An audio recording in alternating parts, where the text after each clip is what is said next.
Bom dia, irmãos, tudo bem?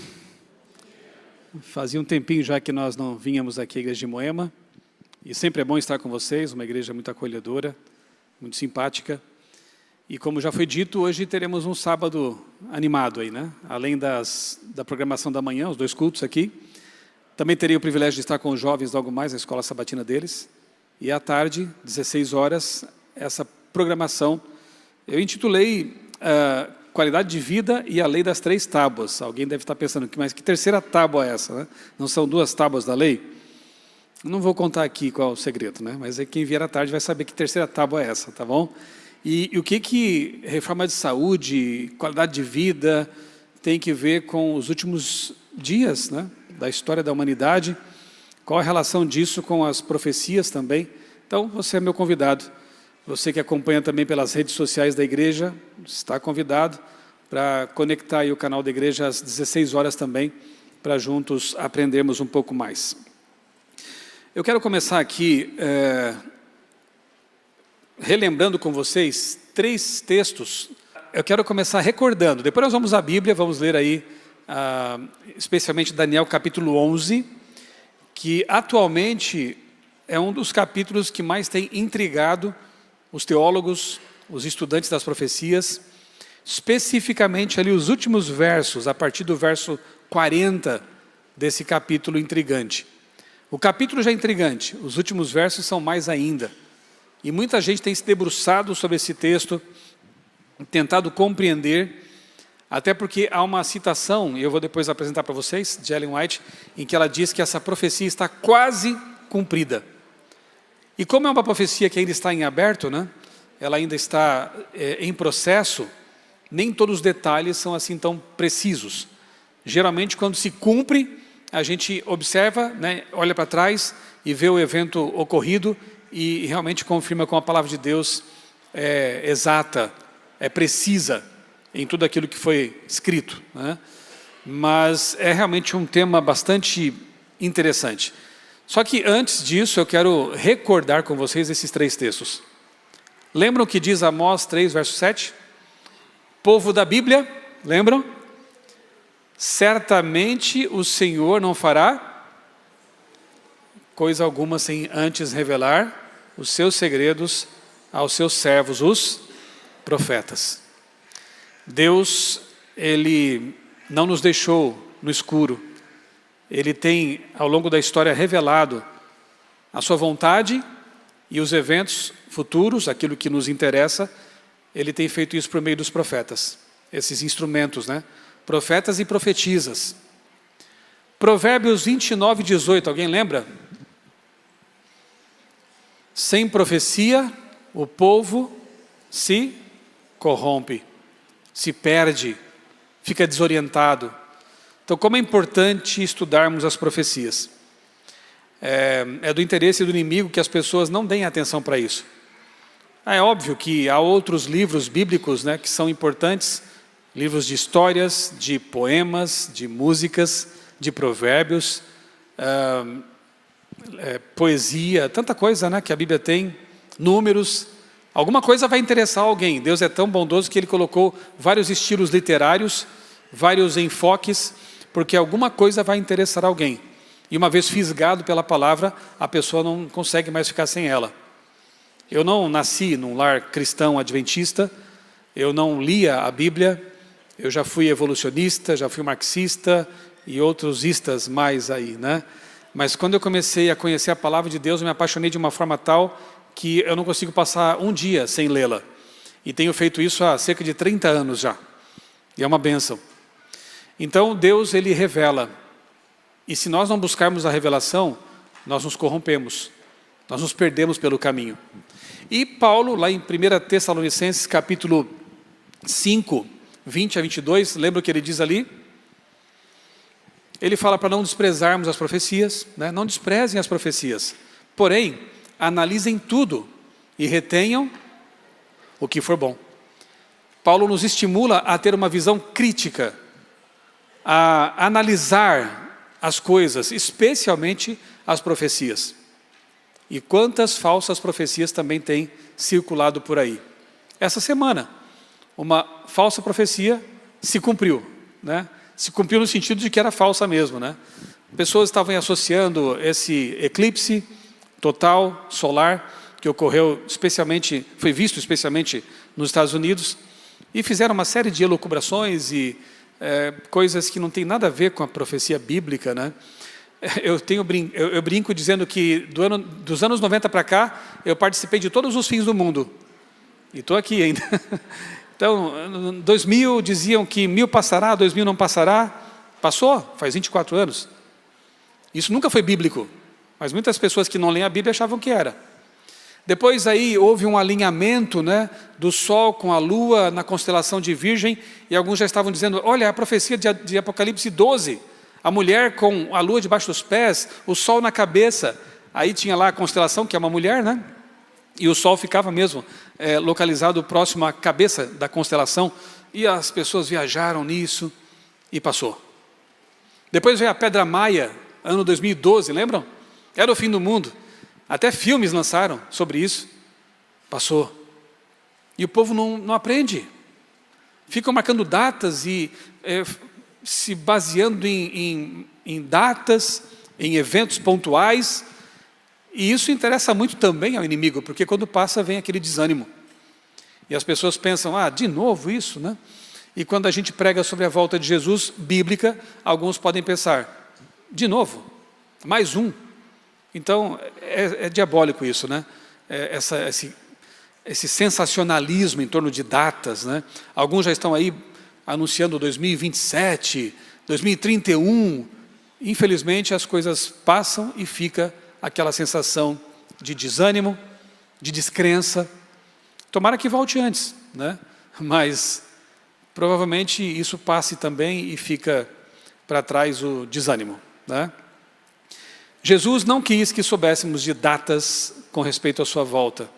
Ele deixou isso muito claro no Evangelho. E também em Atos dos Apóstolos, né? Lá no capítulo 1.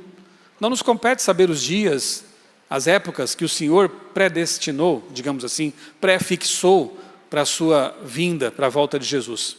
Vivamos cada dia em comunhão com Cristo. Cada dia como se fosse o último. E assim estaremos prontos para quando vier. Não nos baseemos em datas, mas sim naquilo que vai acontecer. Jesus voltará. É óbvio que a gente sabe que está perto, né? Por todos os sinais que tem nos rodeado aí, né? Está perto. Mas o quando não nos compete, né? Até porque muitos de nós poderão descansar antes disso. Então, na verdade, é muito mais urgente do que possamos pensar, né? No momento que Deus entender ser o momento, isso vai acontecer. Amém? Vamos avante então, feita essa recordação de textos, né? Quero fazer também com vocês uma recapitulação de Daniel a partir do capítulo 2 até o 10. Calma que nós temos até a tarde para falar aqui, né? Seria uma vigília se eu fosse detalhar tudo, né? Mas só para recordar algumas coisas. Assim como no Apocalipse, Daniel, que é um livro apocalíptico também, traz uma série de paralelismos. E isso é tremendamente didático. Porque se o capítulo 2 é paralelo ao 7, ao 8, ao 9, depois ao 10 e 11, isso nos ajuda a não errar pelo caminho. Porque se o 2 mostra os reinos do mundo em sequência, com aquela estátua, conhecemos bem o assunto, né?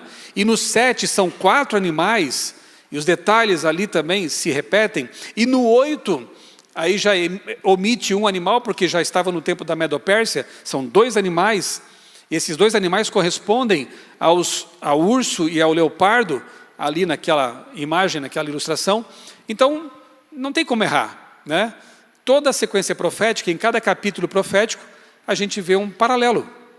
Isso nos ajuda a permanecer no caminho correto, né? Além disso, Deus, como um bom professor, ele usa um recurso da repetição com ampliação. O 2 é tão simples que uma criança entende. Entendi, é uma estátua e cada metal, cada parte da estátua representa um reino. Fácil, né? E a pedra que vem do céu não é cortada por mãos humanas, então vem de Deus, é o reino de Deus, a pedra é Jesus.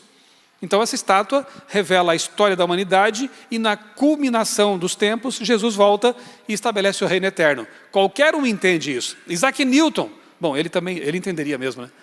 Tão inteligente que ele era, né? Mas Isaac Newton, eu tenho lá em casa o livro dele, é fantástico, né? as profecias de Daniel e Apocalipse. Tem todo esse entendimento aqui.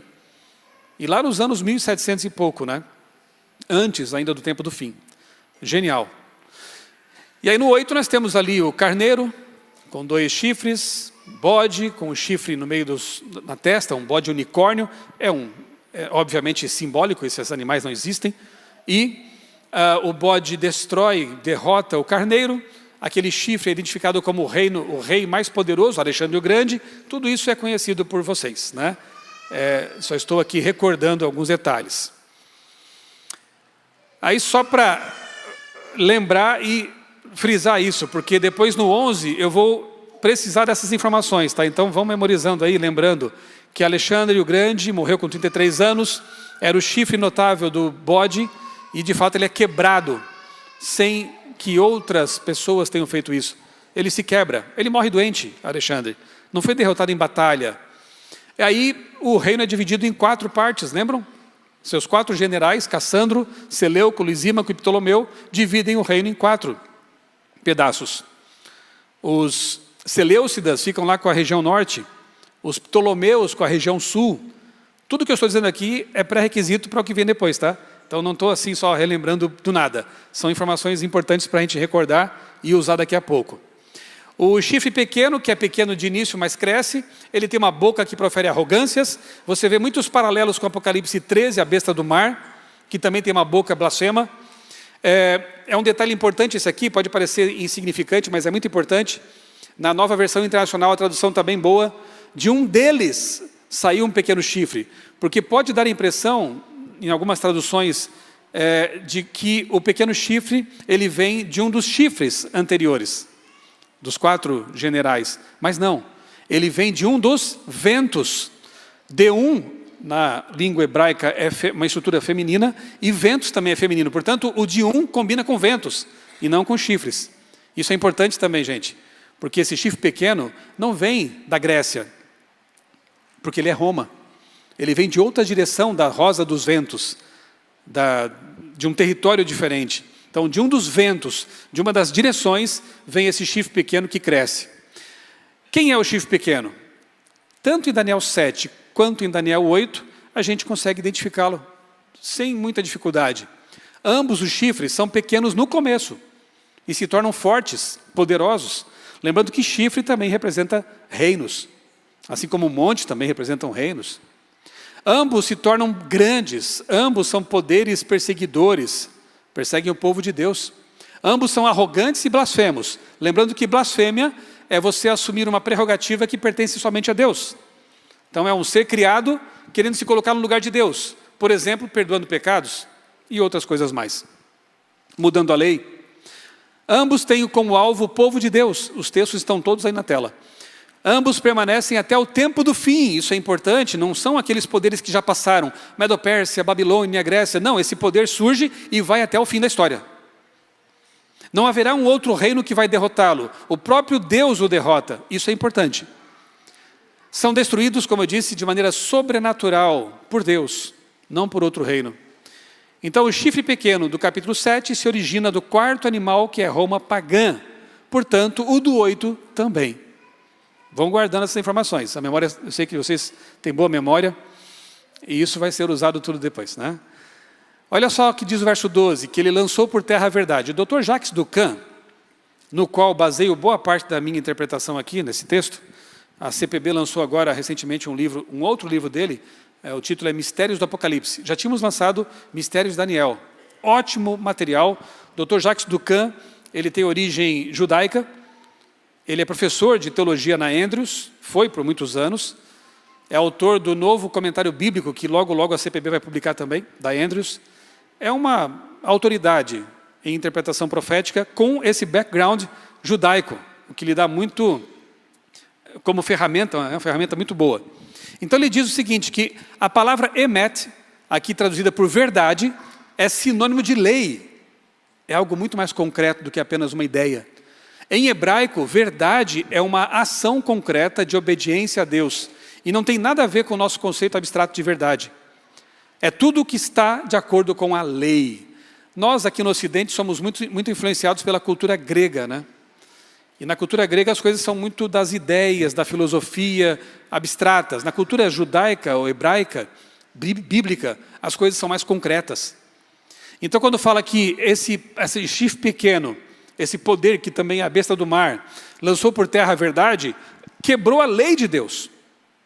Verdade é a lei de Deus, é a palavra de Deus. Esse poder foi contra a palavra, contra a lei de Deus, ok? E aí você já vai deduzindo quem seja, né? Daniel 7:25 diz isso, que esse poder, essa ponta, esse chifre pequeno, cuidou em mudar os tempos e a lei. O único mandamento da lei de Deus que tem que ver com o tempo é o sábado. Então é um poder humano, arrogante, blasfemo, perseguidor, que teve a audácia de mudar a lei de Deus. Eu acho que nem preciso dizer mais nada sobre isso, né? Avancemos aqui. Aí a profecia trata, Daniel 8 e 9, da purificação do santuário. A besta, aí Apocalipse 13:6 diz, a besta abriu sua boca para blasfemar contra Deus e amaldiçoar seu nome e o seu tabernáculo, os que habitam no céu. Vejam que tanto Daniel 8 e 9, quanto Apocalipse 13 falam do santuário. E mostram que esse poder atacaria essa verdade essencial. Por isso que Daniel 8,14 diz que será feita justiça ao santuário. Que um dia o santuário seria restaurado, purificado. A palavra tzadak tem que ver com justificação, com vindicação. E aí, ficaríamos aqui pelo menos mais uma hora só para entender de novo esse gráfico, né? Mas eu não vou explicar de novo. Você lembra disso, não lembra? Lá dos estudos bíblicos, né? Que profecia tremenda! Uma pessoa que estudar essa profecia com atenção, com responsabilidade, com seriedade, aceita o Messias Jesus Cristo. Porque ela prevê o batismo dele, a morte dele, mostra que o povo de então, o povo de Deus de então, teve um período de quase 500 anos de misericórdia, para que aceitasse o Messias que viria. Mas infelizmente muitos o rejeitaram. Então esse povo de então perde a prerrogativa de nação escolhida. Como indivíduos, são seres humanos como quaisquer outros, podem aceitar a salvação, e devem, obviamente, né? Mas Deus expande esse conceito de Israel, incluindo agora a igreja, o Israel espiritual. Essa informação é importante também, porque quando formos para Daniel 11, vai chegar um momento que menciona Jerusalém, mas você vê que é no tempo do fim, não pode mais ser Jerusalém literal. Tem muita gente confundindo hoje o Estado de Israel com o povo de Deus. Né? O Estado de Israel é uma nação, o povo de Deus é o povo de Deus, tanto a árvore quanto os galhos que foram enxertados nela. É algo mais amplo, né? Então fica aí só para você lembrar do gráfico importante, né? E Daniel 8, 17, 19, 26, ele repete ali, a visão é para o tempo do fim. Daí para frente você começa a ver uma ênfase na visão para o tempo do fim. Não é mais coisa do passado. Então o chifre pequeno, que se torna grande, se levanta contra o príncipe. Aqui é uma informação importante também. A palavra príncipe no original é sar, que tem mais que ver com um príncipe sacerdote. Grave essa informação, por favor. Sar, príncipe, que é um sacerdote. Mas será quebrado sem esforço de mãos. Então esse chifre vai ser derrotado por Deus no fim da história. Até aqui é tudo revisão para a prova. Com mais de 90 anos, Daniel ficou na terra do exílio. Ele já estava bem idoso. Não tinha por que voltar para Jerusalém, como os demais estavam voltando. Tinha toda uma vida construída ali, não tinha mais parentes por lá. Ele ficou em Babilônia. E ele estava angustiado. Você percebe isso no capítulo 10. No 9 também, tem uma oração muito bonita dele, né? Ele estava angustiado. E clamava a Deus, porque em Jerusalém a oposição, você lembra da história de Esdras e Neemias? A oposição ali, não queriam que os judeus voltassem para aquela região. Então a oposição estava muito forte, perigo, ameaças, né? Desencorajamento do povo, que estava voltando para a Babilônia depois de 70 anos de exílio. Na corte persa, os inimigos do povo de Deus procuravam a todo custo convencer Ciro a impedir a construção, a reconstrução do templo. Era uma batalha espiritual. E Daniel clama a Deus, para que Deus envie ajuda. Dr. Elias Brasil, num livro que ele publicou sobre Daniel, a CPB publicou esse livro há algum tempo atrás, ele diz assim, que Daniel 10 abre uma janela para os bastidores do grande conflito entre o bem e o mal, Esse capítulo revela que por trás da cortina da realidade visível existe uma guerra cósmica e espiritual que afeta o conflito geopolítico de Daniel 11. Uma manifestação terrestre da batalha cósmica entre Deus e as forças do mal. Daniel 10, eu imagino assim, é Deus puxando a cortina da história e revelando os bastidores do grande conflito. Ali você vê anjos lutando para influenciar governadores. Você vê anjos influenciando, digamos, se fosse hoje, né, assembleias legislativas. Ou vocês acham que isso não acontece até hoje? Anjos do bem, anjos do mal ali lutando para influenciar os rumos da nação, de governos, tentando, quem sabe, retardar um pouco algumas coisas. Eu tenho certeza que isso tem acontecido. O mundo já poderia ter entrado em guerra atômica algumas vezes. Guerra nuclear. Agora voltou, né? Voltamos a ouvir essa ameaça, a se falar nesse tipo de ameaça. Mas os ventos ainda estão sendo segurados pelos anjos lá do Apocalipse, né? Então é uma batalha. A gente é que esquece às vezes que está imerso numa batalha cósmica. E aqui Daniel entende muito bem isso, e no capítulo 10 ele ora, até que finalmente vem do céu ajuda de peso agora. O próprio Gabriel estava lutando lá e não estava conseguindo avançar. Aí vem Miguel, e esse Miguel é top das galáxias, porque ele vence, ele derrota, ele tem sucesso, onde outros tantos anjos não conseguiram. Quem será esse Miguel? Ele vem com roupas típicas do Yom Kippur. Ele está ali com um cinto dourado, roupas talares de linho. Né? Os homens que acompanhavam Daniel, quando vem esse ser, desmaiam, não suportam sua glória. Quem será esse Miguel que vem em auxílio do povo de Deus? Vamos lembrar rapidinho quem é Miguel? É um anjo que vem para ajudar Gabriel e derrota as hostes diabólicas. Esse anjo é muito poderoso. Ele é mais poderoso que Satanás. Errad, a palavra que aparece ali, como primeiro, na verdade a melhor tradução seria o primeiro dos primeiros príncipes. E príncipe, de novo, é a palavra sar. E a palavra sar tem que ver com o que mesmo? Sacerdote. Muito bem. Então esse Miguel que vem é um príncipe sacerdote, que é o primeiro dos primeiros príncipes. E ele derrota Satanás. Quem será Miguel?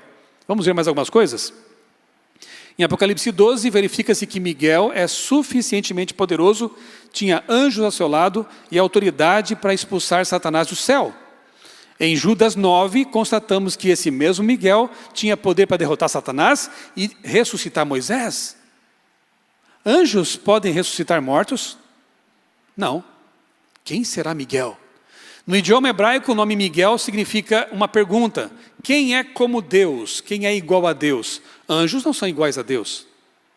Quem é igual a Deus? Calma, vamos avançar um pouquinho mais para você ter certeza absoluta de quem é esse. Né? Está na tela já? Claro, só pode ser quem? Jesus. Jesus Cristo. Não é bom saber que na hora de mais provação, de maior aperto, o próprio Jesus vem em auxílio do povo de Deus? Vem em nosso auxílio? Porque é assim que começa o capítulo 12, você verá. Né? Por ocasião da segunda vinda de Cristo, é a voz do arcanjo que ressuscita os mortos, como está em 1 Tessalonicenses 4. E de acordo com João 5, 28 e 29, é a voz do Filho de Deus que ressuscita os mortos. E agora, Paulo e João estão em contradição? Paulo diz que é a voz do arcanjo que ressuscita os mortos. João diz que é Jesus que ressuscita os mortos. E agora, como é que resolvemos esse aparente conflito, essa contradição? Não tem contradição. Miguel é Jesus. É um dos muitos nomes que Jesus tem na Bíblia. Ele também é o Cordeiro de Deus, ele também é o Alfa e o Ômega, ele também é o Leão da tribo de Judá. É porque nem todos os nomes do mundo são capazes de expressar tudo o que ele é. Então a Bíblia usa vários, para tentar mostrar para você que Jesus é tremendo, maravilhoso. Aliás, é um dos nomes que ele também tem, né? Maravilhoso Conselheiro, Deus Forte, Pai da Eternidade. Esse é o nosso Jesus. E Miguel é um de seus nomes. É o que ressuscita os mortos, é o que traz a vitória ao povo de Deus. Deu uma travadinha aqui no controle? Acho que só dá um... Ok. Em Josué 5, o príncipe do exército do Senhor descalça as sandálias, diz para Josué, descalça as tuas sandálias. Mas ali aparece um príncipe, um guerreiro, descalça as sandálias, Josué. Curiosamente, em Êxodo 3, quem manda Moisés descalçar as sandálias, quem é? O eu sou. É o Deus Todo-Poderoso. Você não acha interessante a mesma atitude? A mesma ordem? A mesma reverência? A mesma adoração? Jesus é Deus. Ponto final. E é esse Deus que vem em auxílio do seu povo. Daniel 10, 14, 18, 19 diz assim: agora vim explicar-lhe o que acontecerá ao seu povo no futuro. No futuro. Grifando aqui, né? Pois a visão se refere a uma época futura. O ser que parecia homem, só parecia um homem, tocou em mim outra vez e me deu forças. Ele disse, não tenha medo, você é muito amado. Que a paz seja com você. Quem que sempre aparecia e dizia, paz seja com vocês? Quem que apareceu no cenáculo com os discípulos morrendo de medo de serem presos e disse, paz seja com vocês, shalom. Jesus. Aqui ele diz para Daniel, a paz seja contigo, shalom. Não tenha medo, filho, eu te amo, eu amo vocês, eu estou com vocês. Ditas essas palavras, me senti fortalecido. Quem não se sentiria fortalecido? De estar ali na presença do próprio Deus, dizendo, eu amo você, eu vou fortalecer você, eu vou proteger você. Quem não se sentiria fortalecido? Fala, meu Senhor, visto que me deste forças. O Filho do Homem do capítulo 7, o príncipe sumo sacerdote do capítulo 8 e o ser brilhante como fogo do capítulo 10 representam o mesmo ser, o Deus homem que impressionou Daniel, Ezequiel e João. Amém? Ele apareceu ali naquele momento para fortalecer o seu filho, o seu profeta. No fim do nosso exílio, estamos enfrentando lutas, perseguições e desânimo. Não é verdade? Estamos em Babilônia também. Esse mundo que nos rodeia é Babilônia. Todos aqui temos lutado, há momentos de desânimo também, de perdas. E aí, o que diz Miguel para você, para mim, não tenha medo. Você, que é muito amado, que a paz seja com você, seja forte. Amém? Essa é a mensagem de Deus para você hoje. De Miguel para você hoje. Não tenha medo, você que está em Babilônia. Mas façamos como Daniel, né? Jejuemos, estudemos a Bíblia, oremos. A fé nunca vem assim, do nada. Uma vida espiritual forte, vibrante, quente, como deve ser, não vem do nada. É preciso ter contato com a palavra, jejum e oração, comunhão com Deus. Aí seremos como Daniel. Não tem um hino que fala assim?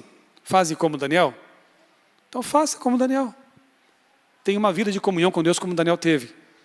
E aí a bênção é para nós também, né? Vamos avançar aqui. Por enquanto é só a revisão para a prova. Nem chegamos lá ainda. Chegamos agora. Daniel 11. Leia na tela esse texto enquanto eu abro a minha água aqui.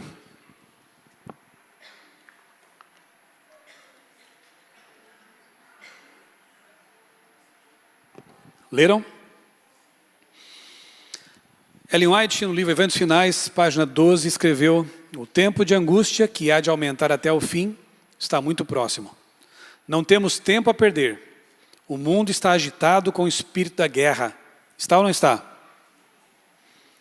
As profecias do capítulo 11 de Daniel quase atingiram o seu cumprimento final. Não sei quanto a você, mas esse texto me deixa bastante animado e também na expectativa. Porque praticamente o que falta acontecer é isso aí, no finalzinho do capítulo 11 de Daniel. E num tempo em que haveria um espírito de guerra, as coisas estariam quase se cumprindo. Neste momento, Venezuela está demandando ali uma região lá da Guiana inglesa, né? Essequibo, espírito de guerra. Neste momento, Israel está na iminência de ser atacada pelo Irã. E foi atacado por terroristas islâmicos, e aí começou toda uma confusão ali naquela região. Espírito de guerra. Há 2 anos quase, a Rússia invadiu a Ucrânia e estão em guerra. França ameaçando enviar também soldados para a Ucrânia, o que envolveria a Europa nessa guerra. Estamos ou não estamos vivendo um espírito de guerra? Em pleno século 21, eu que sou lá do tempo da Guerra Fria, anos 80, 90, voltamos a ouvir falar em bomba nuclear. Nações que estão armadas até os dentes, se ameaçando. Coreia do Norte ameaçando Coreia do Sul. Navios americanos posicionados lá no Oceano Índico. Então a China também ali nessa questão toda de ameaças, de medição de forças, o mundo está agitado. É como se estivéssemos sentados num caldeirão de pólvora, né? Num barril de pólvora. Que caldeirão não tem nada a ver com isso. É uma situação delicada, como fazia tempo não víamos, né? E eu creio que é porque os anjos estão segurando os ventos que ainda a coisa não aconteceu. Porque malucos tem bastante aqui no mundo hoje para apertar um botão, né? Mas as coisas ainda estão prosseguindo. Temos que ser rápidos agora, irmãos. Pregar o evangelho enquanto pudermos, né? Enquanto tivermos liberdade, porque os dias se abreviam. Então, Daniel 11 deve ser realmente estudado, né? Com atenção. E é o que faremos agora, rapidamente. Não dá para estudar o capítulo todo, mas algumas partes sim. Abra sua Bíblia em Daniel capítulo 11 e ficaremos aí um bom tempo. Daniel 11. Eu vou mostrar para vocês aqui a divisão, né, a organização desse capítulo. Lembra do paralelismo? Daniel 2, 7, 8, 9. Na verdade, 10, 11 e 12 formam um bloco, ok? A divisão de capítulos às vezes nos engana, né? Mas a profecia mesmo, ela envolve Daniel 10, 11 e 12. Daniel 11 começa assim. Mas eu, no primeiro ano de Dario, portanto é Medo-Pérsia agora. Mas eu, no primeiro ano de Dario, o Medo, me levantei para o fortalecer e animar. Esse eu que fala aqui é o mesmo que falou no capítulo 10, para Daniel. Aí do 2 até o 4, está assim. Agora eu, o mesmo ser, né, o mesmo personagem, vou lhe dizer a verdade. Eis que ainda 3 reis se levantarão na Pérsia. Aí é só pegar o livro de história e estudar. E o 4º rei será muito mais rico do que todos eles. Fortalecido por suas riquezas, instigará todos contra o reino da Grécia. Depois se levantará um rei poderoso, que reinará com grande domínio e fará o que quiser. Mas no auge do seu poder, o seu reino será quebrado. Te lembra alguma coisa? Quem é esse? Alexandre. No auge do poder, o chifre foi quebrado. E mais, né? E repartido para os 4 ventos do céu. Quem repartiu o reino depois que Alexandre morreu? Seus 4 generais. Estão percebendo aqui o paralelo? Não é tão difícil, né? Mas não para a sua posteridade, porque Alexandre não deixou herdeiros. Tinha um filho bebê que foi morto. E não deixou, então, herdeiros. Nem com o mesmo poder com que reinou. Os reinos divididos não eram tão fortes quanto o império de Alexandre. Porque o seu reino será arrancado e passará a outros fora de seus descendentes. E foi o que aconteceu exatamente na história. Eu não sei como é que alguém que duvida da Bíblia consegue lidar com essas coisas. Eu teria dificuldades para não crer na Bíblia. Porque isso aqui foi escrito 500 anos antes de Cristo. E revela tudo o que aconteceu depois. Não é impressionante? Com detalhes assim como esses. Aí do capítulo 5 até o 39, naturalmente que eu não vou ler isso aqui tudo, né? Você pode ler em casa depois. Nós vemos aí um conflito duradouro entre um tal de rei do norte e um tal de rei do sul. Ora um avança, ora o outro avança e vai nessa guerra durante um bom tempo, rei do norte e rei do sul.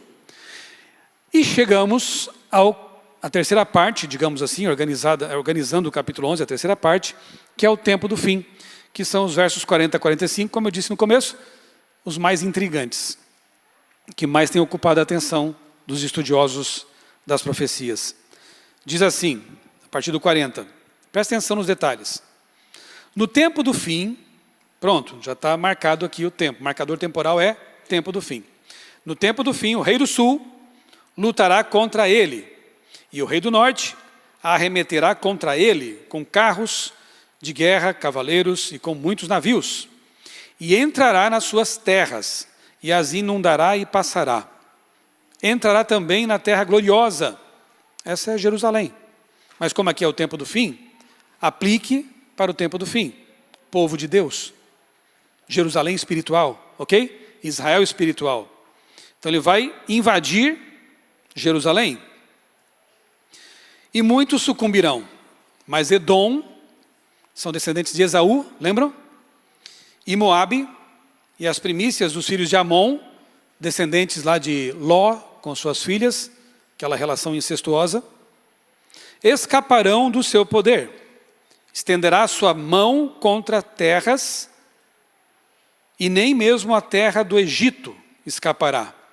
Egito lá no sul, né? Tomará posse dos tesouros de ouro e de prata, e de todas as coisas preciosas do Egito. Os líbios, aí já envolve a África, e os etíopes os seguirão. Mas será perturbado por rumores vindos do Oriente e do Norte, e sairá com grande furor para destruir e exterminar muitos. Armará as suas tendas palacianas entre o mar e o glorioso Monte Santo, mas chegará ao seu fim, e não haverá quem o socorra. Entenderam tudo? Bastante coisa aí para estudar, né? Vamos tentar entender algumas coisas, o que é possível. Primeiro, lá na introdução, na parte 1 da organização do capítulo. Os 3 reis persas que vão ali contra a Grécia são Cambises, Esmerdes e Dario. Isso é história. O 4º rei é o rei Xerxes, que foi muito poderoso mesmo. Era o esposo da rainha Esther, por sinal, o Assuero da Bíblia. E o outro rei poderoso é o Alexandre o Grande, como já vimos. Então aqui não é tão complicado. Depois, nós temos esse conflito norte e sul. Se você ler ali, aquele bloco que eu não li porque é muito grande, você perceberá uma coisa interessante. Uma certa organização, quase quiástica, né? Letra A, letra 1, A, B, na verdade era A1, B2, A3, enfim, você vai perceber o paralelo aí, né? O sul ataca o norte ataca o sul ataca o norte. Depois, o norte ataca o sul ataca o norte ataca o sul. Você vê que há um paralelo bem organizado. Isso faz alguns estudiosos a suspeitar que seja algo mais simbólico, porque não foi bem assim. Primeiro esse, depois aquele, depois esse, depois aquele. Foi meio caótico esse processo aí de guerras e lutas e confusões, né? E aqui, no tempo do fim, o bloco final, o sul ataca o norte ataca o sul, vitória sobre a terra gloriosa. Depois, o norte ataca o sul, e no fim, algo diferente. O sul se alia com o norte contra o povo de Deus. Isso aqui é muito importante, irmãos. Aqueles que estavam em guerra, em conflito, sul, norte, quase eu vou dizer já direita, esquerda, já não me seguro mais. Estão brigando, mas chega um momento que vão convergir. Contra quem? Contra o povo de Deus. Então não se iluda, não se iluda. Neste mundo, nosso aliado é só Miguel. Não se iluda. A salvação, a solução não vem da esquerda nem da direita. Vem do alto. Deu para entender o recado? Aonde eu quero chegar? Não cheguei ainda. É que eu não estou me segurando mais. A vitória do Altíssimo será o fim do norte e do sul. Deus vai derrotar tudo isso. Então, como eu disse, aquela relação aí está muito simétrica, muito quiástica, né? Então, para muitos isso é simbólico. Norte e sul, símbolo de batalha total, de um conflito mundial. Você tem vários textos na Bíblia que mostram isso. Quando fala assim de sul, norte, norte, sul, é uma batalha definitiva, total. Armagedônica, para usar uma palavra que eu nunca ouvi falar. O mal vinha do norte. Isso aqui é interessante. Por que o mal vinha do norte, né? Se o mal era a Babilônia. Tem um detalhe importante aqui, ó. Deixa eu mostrar para vocês no mapa. Olha aqui. Babilônia está lá, naquele lado, né? Então, a minha esquerda aqui no mapa, ok? Jerusalém está aqui, no mar Mediterrâneo, nessa costa do mar Mediterrâneo. Babilônia deveria vir, então, do lado de lá, do leste, né? Para atacar Jerusalém. Só que no meio do caminho tem o deserto da Arábia, então eles não podiam passar, iam morrer. Eles preferiam dar a volta por cima, margeando o rio, ali um dos rios da Mesopotâmia, né? Não sei se é o Eufrates ou o Tigre agora. Vão margeando o rio, sobem a área verde, né? E do alto eles desciam para atacar Jerusalém. Por isso que o mal vinha do norte. Por isso que o ataque de Babilônia vinha do norte. Embora estivesse localizada para o lado, no mapa, ok? Então, entendemos por que diz ali que o mal vinha do norte. Sul. Que representa o sul? Poder humano sem Deus. Egito. Lembram que quando Moisés foi pedir ao faraó para libertar o povo, deixar o povo adorar a Deus, o que o faraó respondeu? Quem é esse Deus? Não reconhece esse Deus. Então o Egito passa a ser símbolo de ateísmo declarado. Tanto que em Apocalipse 11, a besta do abismo é identificada com o Egito também. Egito e França, lembram? Por quê? E Egito e a França é identificada com o Egito, né? Revolução Francesa. Egito e Sodoma. Libertinagem e ateísmo, juntos. Então o sul representa um poder humano sem Deus, enquanto o norte é a usurpação do trono de Deus. Ou seja, papado e os movimentos progressistas. Pronto. Já o tempo está curto, eu tenho que começar a dar nome aos bois, né? Vamos lá. Paralelismos entre Daniel 8 e 11. Isso é importante para a gente ver que realmente fecha, né? Então veja, em Daniel 8, nós temos os versos 3 e 4, a Pérsia. No verso 2 de Daniel 11, temos a Pérsia também. 8 temos Grécia, 11 temos Grécia também.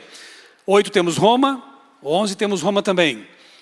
8 temos Ponta Pequena, aí muda um pouco. Mas não é que muda, na verdade muda o nome, mas tem que ser a mesma coisa, pelo paralelo. Então, no capítulo 8 é a Ponta Pequena, no capítulo 11 é o conflito norte-sul. Depois, no capítulo 8, o tempo do fim, e no capítulo 11, também o tempo do fim. Então, nós temos que localizar esse conflito entre o norte e o sul, temporalmente, no tempo da Ponta Pequena.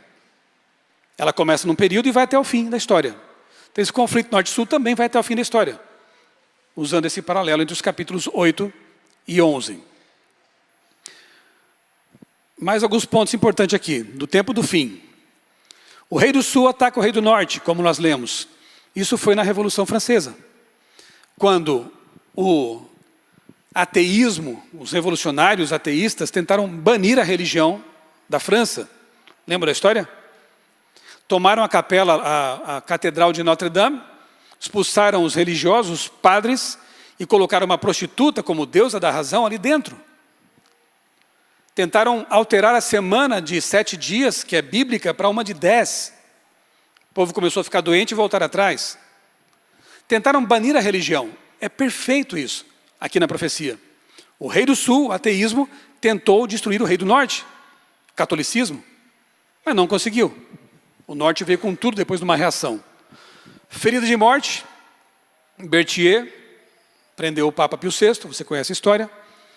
A besta do abismo, evolucionismo, marxismo, comunismo, progressismo, os filhotes da Revolução Francesa, que eu costumo dizer, são os ecos dela, né? Que ainda promovem ideologias antibíblicas e, no fundo, uma negação de Deus e da Bíblia. O rei do norte entra na terra gloriosa e muitos sucumbirão. Muitos que pertencem à igreja de Deus se deixarão levar por essas ideologias. Muitos sucumbirão. Elas vão entrar na igreja, isso é assustador. E muita gente que não está atenta para isso, firme na palavra, vai sucumbir. Vai se deixar levar por essas ideologias, tanto de esquerda quanto de direita. Que perigo! E aí, ouvem-se rumores do norte. Isso é muito interessante, irmãos, porque se você lembra que a gente leu que o rei do norte vai com toda a força agora contra o sul e chega até a África? Alguns associam ali a África com animismo, espiritualismo. Então você tem um ataque do rei do norte, inicialmente, contra o ateísmo e o espiritualismo. Mas depois a profecia diz que eles vão todos se aliar. Haverá uma aliança. Então o espiritismo, o espiritualismo, o progressismo, né, esses movimentos todos aí derivados lá da Revolução Francesa, e o catolicismo, o papismo, todos juntos agora, unidos, ouvem rumores vindos do norte. Pensa na sua mente agora no mapa. Se você está lá na África, lá na Etiópia, você ouve rumores vindo do norte, de onde que vem? Jerusalém. Jerusalém, povo de Deus. Que serão esses rumores? Esse barulho, esse som de vozes?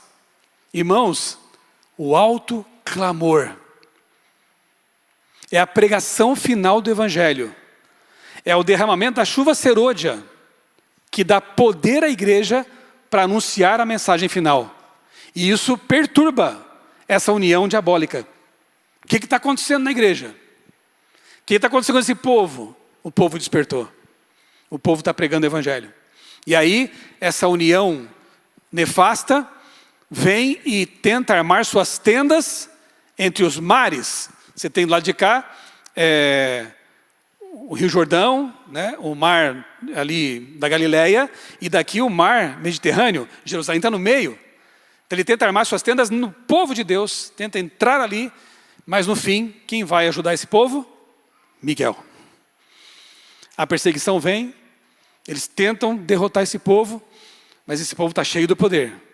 E aí no capítulo 12, temos que ler isso aqui que é maravilhoso. Começa assim: nesse tempo se levantará Miguel, o grande príncipe, o defensor dos filhos do povo de Deus.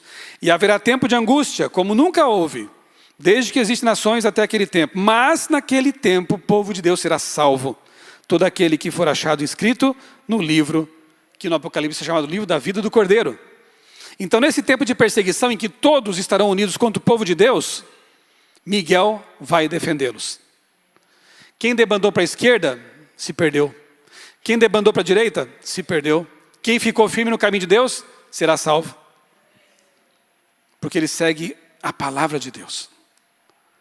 Eu não tenho mais tempo, mas eu gostaria de falar algumas coisinhas mais, rapidamente aqui, sobre os desdobramentos dessa profecia toda que é impressionante.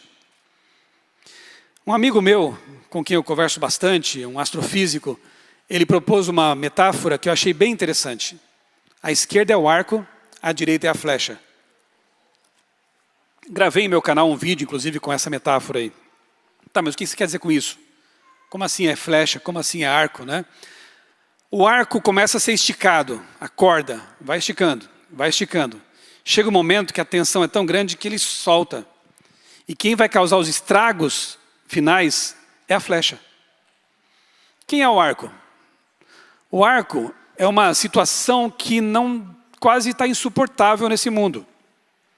Tem gente no mundo que já está se insurgindo contra essa cultura woke. Gente lá de Hollywood, que não aguenta mais esse negócio de todo filme ter que lacrar. Sabe a expressão agora da moda, né? Lacração, né? Nem sei se está tão mais na moda, né, isso aí. Mas enfim, é toda uma ideologia que tem perturbado muitas pessoas. De uma minoria muito barulhenta. Então é linguagem estranha, que não é a nossa, todes e coisas assim. Homens biológicos competindo com mulheres biológicas e, logicamente, as derrotando em ciclismo, natação, luta. Tem mulheres sendo fraturadas nesse tal de UFC por homens biológicos. Se um homem bater uma mulher fora, é Maria da Penha. Tem que prender. Mas no ringue pode. Ah, mas fez um tratamento hormonal de alguns meses, poucos anos, mas se esquecem de que durante toda a sua adolescência, aquele indivíduo foi banhado por muito mais testosterona que a mulher. E aí seus ossos, seus músculos serão mais fortes. Eles estão vencendo todas.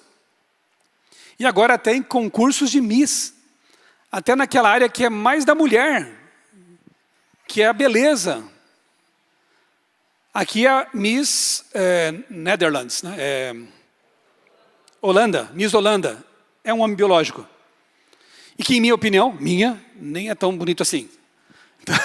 Então, até nesse reino delas, eles estão invadindo.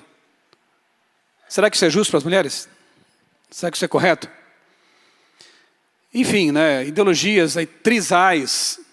Quando você abre a porta, passa tudo, né? Então agora já tem trisal, né? Teve um caso na Colômbia aí de 2 homens que se casaram, e aí um deles gostou de um terceiro, em vez de o traído ficar indignado com aquilo, convidaram o terceiro para fazer parte da relação, e um juiz aceitou realizar esse casamento entre 3 homens. Quando a porta se abre, tudo passa por ela, ninguém mais segura. Então toda essa situação está gerando uma insatisfação geral, de modo que a reação está vindo. E a reação é isso aí, ó. Itália, primeira-ministra Giorgia Meloni, conservadora de direita. São pessoas que estão trazendo a religião. Qual religião? A religião para a política, que é o outro lado nefasto da coisa. Javier Milei, na Argentina, também se assume ele como um conservador e quer fazer uma revolução ali política na Argentina. Nós temos algo assim assustador. Assustador não, né? Interessante, digamos assim. A Holanda, que é um país, era tida como um país muito liberal, liberou drogas, prostituição, legalizou a prostituição, estão voltando atrás. Porque os bairros em que a prostituição foi legalizada ficaram terríveis. E o povo estava assim, você podia comprar drogas em qualquer lugar, e aquilo começou a criar uma situação terrível no país. Voltaram atrás. O Brasil, como sempre é meio atrasado, não olha para os exemplos de fora e começa a querer coisas agora que já estão sendo abandonadas por outros países. Legalização de drogas, aborto indiscriminado e por aí vai. Geert Wilders foi eleito na Holanda. É um conservador de direita. E, provavelmente, nas próximas eleições norte-americanas, é possível, não sei se isso vai acontecer, mas é possível que Donald Trump volte. Quem é a base de apoio dele? Os evangélicos norte-americanos. Trump lançou agora uma Bíblia. Não escreveu a Bíblia, né? Mas uma Bíblia dessas temáticas, né?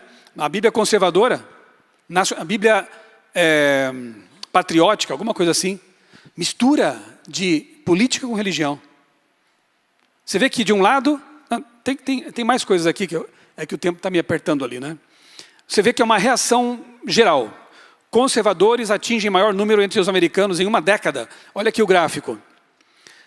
A linha azul tem que ver com os conservadores ou muito conservadores. A linha vermelha, progressistas ou muito progressistas. Durante algum tempo, os progressistas, o pessoal da cultura woke, os defensores de pautas identitárias e por aí vai, estavam crescendo. Ali, ó. Agora, a partir dos anos 2020, começa a haver uma inversão nesse ponto ali, ó. Os progressistas começam a decrescer e os conservadores que vinham caindo voltam a subir. Uma reação interessante. Mesmo no catolicismo, isso é observado. Olha o gráfico aqui, né? Aqui é uma pesquisa feita entre padres e seminaristas que vão se tornar padres. Paulo VI, Papa Paulo VI, João Paulo II, Bento XVI e Papa Francisco. A linha azul é a dos progressistas, padres progressistas. O gráfico, a parte vermelha do gráfico, não linha, a parte vermelha, se refere aos conservadores. Olha o que está acontecendo no catolicismo. O fortalecimento de uma linha conservadora. Eu não duvido que quando o Papa Francisco aposentar ou falecer, eles elejam agora um Papa conservador. A exemplo do Bento XVI. Aí poderemos ter um presidente norte-americano conservador, pelo menos na palavra, né? E um Papa conservador. É um alinhamento interessante. Porque neste momento temos um presidente americano de esquerda e um Papa comunista. É o que temos agora. Mas esse cenário tende a mudar. Aqui eu vou ter que correr. Vale a pena você ler os livros dessa autora. Minha esposa e eu estamos lendo um livro dela agora, com o título Infiel. É uma senhora lá da Somália, nasceu no lar muçulmano, sofreu costumes terríveis como a mutilação genital lá na Somália, conseguiu fugir, foi para a Europa estudou na França, se tornou escritora e virou ateia. Eu até entendo, né? Com o tipo de religião que ela cresceu, realmente a pessoa acaba se revoltando contra Deus, né? Contra o Deus que ela servia. Ou sobre o qual ela aprendeu. Mas ela acaba se mudando para os Estados Unidos e lá conhece o cristianismo. E hoje é uma cristã. Amém? A Ayaan Hirsi Ali. Leia o que ela tem escrito. Ela disse o seguinte numa entrevista. Parte da resposta é global. A civilização ocidental está sob ameaça de 3 forças diferentes, mas relacionadas. O ressurgimento do autoritarismo e do expansionismo das grandes potências sob as formas do Partido Comunista, leia-se Rei do Sul, ela não sabe, nós sabemos, Partido Comunista Chinês e da Rússia, de Vladimir Putin. A ascensão do islamismo global, que ameaça mobilizar uma vasta população contra o Ocidente, e a propagação viral da ideologia woke, que está corroendo a fibra moral da próxima geração. Segundo essa autora, que sabe muito bem o que está falando, quais são as 3 grandes ameaças para o Ocidente hoje? O comunismo, o Islã e a cultura woke. A cultura woke enfraqueceu o Ocidente. Muitos muçulmanos que estão migrando para a Europa hoje como refugiados poderiam encontrar Jesus lá. Deveriam. Se nos países deles não é possível pregar, mas eles teriam que ouvir na Europa isso. Mas a cultura europeia foi wokeizada, digamos assim. Foi diluída. Perdeu a fé. Algumas igrejas estão servindo de restaurante lá. De danceteria. E aí o Islã está crescendo na Europa. Se Jesus não voltar logo, teremos um califado europeu. Em algum tempo. Ela diz mais. Não poderemos resistir à China, à Rússia e ao Irã, se não conseguirmos explicar às nossas populações por que é importante que nós resistamos a isso. Por que é importante mantermos o cristianismo, essa cultura judaico-cristã. Se não soubermos explicar por quê, vamos ser derrotados. Claro que aí não tem uma visão profética bíblica, né? Isso não vai acontecer. Mas o processo está em andamento. Não podemos lutar contra a ideologia woke se não pudermos defender a civilização que ela está determinada a destruir. E não podemos combater o islamismo com ferramentas puramente seculares. Para conquistar o coração e a mente dos muçulmanos aqui no Ocidente, temos de lhes oferecer algo mais do que vídeos no TikTok. Temos que oferecer a eles um cristianismo verdadeiro, reavivado, bíblico, para que eles também conheçam Jesus. Se a igreja cristã não se reavivar aqui está no processo semelhante da Europa e Estados Unidos. Se continuarmos com esse cristianismo de fachada, secularizado, de fim de semana, não teremos força, não teremos poder para mostrar ao mundo que vale a pena ser cristão. Por isso temos que clamar pelo reavivamento. Quando a igreja despertar, os rumores em Jerusalém vão agitar o mundo. E vão assustar a coligação Rei do Sul e Rei do Norte. A Igreja Episcopal nos Estados Unidos abraçou a agenda progressista. Sabe o que aconteceu? Os fiéis foram embora. Ora, se é para vir para a igreja, para ouvir falar de ideologias progressistas, fico lá fora. Eu venho para a igreja para ouvir a palavra, para ser transformado pelo poder de Deus.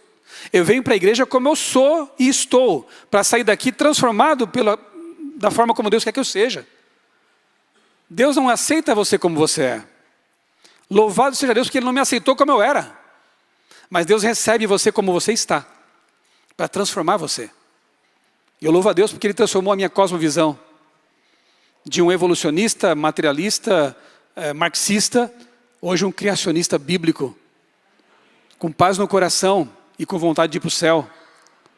É isso que Deus quer fazer com a gente, nos transformar. Tem muita gente hoje passando por uma possessão ideológica. Só pode ser isso. Está dominado de tal forma que não enxerga mais as coisas. Precisam da verdade que liberta. Outro texto que é muito mal usado por aí, né? Conhecereis a verdade e a verdade vos libertará. A verdade é Jesus, não é a política. Não são ideologias. Jesus nos liberta. Jesus me libertou. Olavo de Carvalho, um dos ideólogos da direita, então apontava a solução como sendo a igreja católica tradicional. Olha aí. Tem muita gente saindo dos braços da besta do abismo e caindo no colo da besta do mar. Porque como as igrejas ditas protestantes estão se diluindo, se enfraquecendo, aí levantam-se vozes dizendo, precisamos de uma religião tradicional. Qual é a mais tradicional? Católica. Não é essa do Papa Francisco, mas uma igreja agora de volta às origens. Olha que coisa interessante que está acontecendo no mundo. O ateísmo está morrendo, irmãos. Nos anos 2000, aí, alguns tentaram trazer de volta o neo-ateísmo, né? Richard Dawkins, Francis Crick, Harris e outros tentaram trazer de volta aí o ateísmo, né? Francis Crick é autor do livro Linguagem de Deus, né? Francis Harris, acho que é o nome dele. Autores neo-ateístas tentaram trazer isso de volta, mas acabou. Essa ondinha passou. O mundo é religioso. Pode ser um monte de gente desigrejada, mas tem religião, tem alguma fé. E o cenário tinha que ser assim, um cenário religioso. Para que houvesse, nas palavras de Ellen White, um laço de união universal. Aí, com isso eu finalizo. Qual seria esse elemento que uniria todos? Norte, sul, pretensos ateístas, progressistas e religiosos. Eu tenho uma proposta. Tenho falado sobre ela há um bom tempo já. Aqui, o domingo pertence ao Senhor, não ao mercado. Num jornal de direita. Defendendo o domingo como dia do Senhor, está vendo? Jornal secular. Temos também aqui, né, dizendo que o que seria uma família em que o pai e mãe tivessem sempre dias de folga diferentes, sem poderem aproveitar juntos o descanso semanal. Essa seria a consequência natural da transformação do domingo em um dia de trabalho como qualquer outro? Um jornal secular dizendo isso? E com o tempo essas vozes têm se fortalecido, né? De um lado, nós temos o argumento ecológico, o domingo climático, alguns chamam de ecumenismo, né? Então você tem ali o Papa defendendo isso já faz tempo. Laudato Si, tem um capítulo inteiro sobre o domingo como proposta para amenizar aí as mudanças climáticas. Então a esquerda vai mais por esse caminho, defesa do meio ambiente. E a direita também está junto, porque o projeto 2025, que foi apresentado ao Trump como proposta para o governo dele, traz, numa de suas cláusulas ali, o domingo como proposta para ajudar as famílias. Olha o que diz o documento. Deus ordenou o sábado, quando falam sábado eles estão se referindo ao domingo, né? Como um dia de descanso, e até muito recentemente a tradição judaico-cristã procurou honrar esse mandato por meio de medidas morais e legais. Olha o perigo dessas palavras. Honrar o domingo com leis. Perigo não, né? Para a gente é profecia se cumprindo, né? De regulamentação do trabalho naquele dia. Além disso, um dia de folga partilhado permite a famílias e comunidades aproveitarem o tempo livre, juntas, em vez de serem atomizadas e proporciona uma cadência de vida mais saudável para todos. Infelizmente, o dia de descanso comunitário foi corroído sob as pressões do consumismo e secularismo, especialmente para trabalhadores de baixa renda. Então eu vejo que a ideia do descanso dominical tem sido essa cola que está unindo pessoas de espectros políticos diferentes. Então nós veremos espiritualistas, progressistas, conservadores de direita, todos juntos por uma mesma causa, salvar o mundo. E quando disserem paz, paz. Disserem, não é que vai haver. Quando disserem, estiverem falando de paz, sobrevirá repentina destruição. Meus queridos, eu espero que vocês tenham percebido mais uma vez que a nossa solução vem de cima, vem do alto. Não vem das ideologias humanas, porque elas estão fadadas à destruição. Quando vocês virem todas essas coisas acontecendo, façam o quê? Levantem a cabeça, porque a sua redenção se aproxima. Amém? Deus nos ajude a estar preparados para o que vem. E mais certos do que nunca de que as profecias estão se cumprindo. E em breve veremos o nosso Senhor e Salvador vindo nas nuvens dos céus. Estejamos preparados, bem firmados e ativos, proclamando a verdade que liberta a esse mundo que carece tanto dela. Muita gente nem sabe que precisa tanto de Jesus.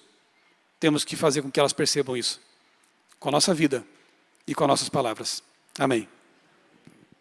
Vamos terminar com uma oração. Convido os irmãos a se levantarem. Faço um convite também para que vocês acompanhem lá o que eu tenho postado em meu canal no YouTube, Michelson Borges. Esses e outros estudos estão à disposição ali de vocês. Atualizo semanalmente esse canal com vídeos, comentários da lição e será uma alegria recebê-los ali nesse canal, tá bom? Oremos. Bondoso Deus, maravilhoso Pai, nós te agradecemos, Senhor, porque na Tua palavra encontramos orientação, luz, inspiração. Agradecemos-te porque Tu fizeste saber aos profetas as coisas que estariam acontecendo no mundo, para que não ficássemos desorientados. Ajuda-nos a dar mais atenção e tempo à palavra, à oração, à comunhão, e usa-nos como teus instrumentos. Senhor Deus, usa a igreja de Moema, que foi plantada nessa localidade para ser uma luz, que os irmãos aqui de São Paulo e desta igreja especificamente brilhem por Ti e cumpram a missão nesta grande cidade, assim como os demais em todo o planeta. Nós oramos e te agradecemos tudo em nome do Senhor Jesus. Amém.